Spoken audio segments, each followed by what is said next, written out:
My name's Gacy. John Wayne Gacy. I was born in Chicago in 1942. They called me the Killer Clown. Wanna know why?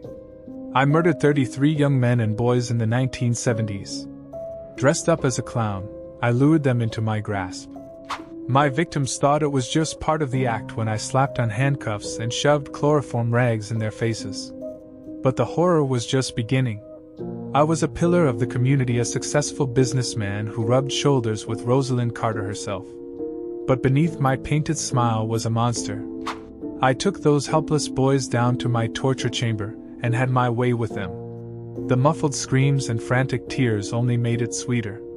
I squeezed the life from their bodies and buried them under my house. The cops found 29 corpses there when they finally caught me. My killing spree started years before in 1968. I raped a teenage boy and got locked up for it. But they let me out early for good behavior. If only they knew what sick thoughts were in my head. I was able to control my urges for a while. But eventually I couldn't resist those smooth, young faces. Robert Piest was my last victim, just 15 years old. I smothered him with a rag soaked in chemicals.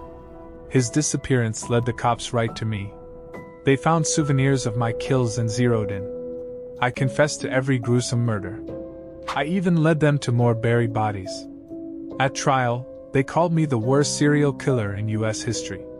I got the death penalty. I rotted on death row for 14 years before they finally stuck a needle in my arm in 1994.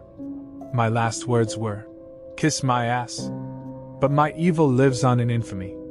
I'm the killer clown who haunts your nightmares.